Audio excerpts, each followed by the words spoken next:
مناورة طيران خطر جدا تقوم بها طائرة مدنية من شركة ساوث ويست الأمريكية، وتتسبب في إصابة 2 من طاقم الرحلة. إيه اللي بيحصل؟ النهاردة كان في رحلة متجهة من مطار هوليوود باربانك في كاليفورنيا متجهة للاس فيغاس ولاية نيفادا. الرحلة بعد ما طلعت بدقايق معدودة فجأة اضطر الطيار ان هو يعمل انخفاض كبير جدا بالطيارة، لدرجة ان الركاب كانوا بيصرخوا وكانوا مفكرين ان ده سقوط حر للطيارة، والناس كانت مفكرة ان هي كده خلاص بتموت.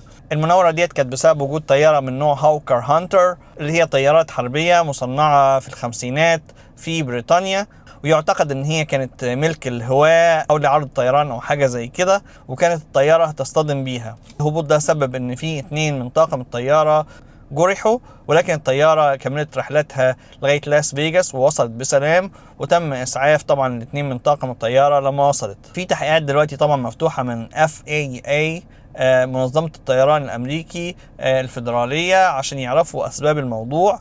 ولكن زي ما احنا شايفين في تكرر كبير لحوادث ومشاكل الطيران في الفترة الأخيرة. نتمنى السلامة للجميع وانهم يحلوا المشاكل ديت، عشان كده الموضوع بقى كتير قوي يعني. شاركونا بآرائكم عن الموضوع. تحياتي للجميع، لؤي العاصي من نيوجيرسي، مع السلامة.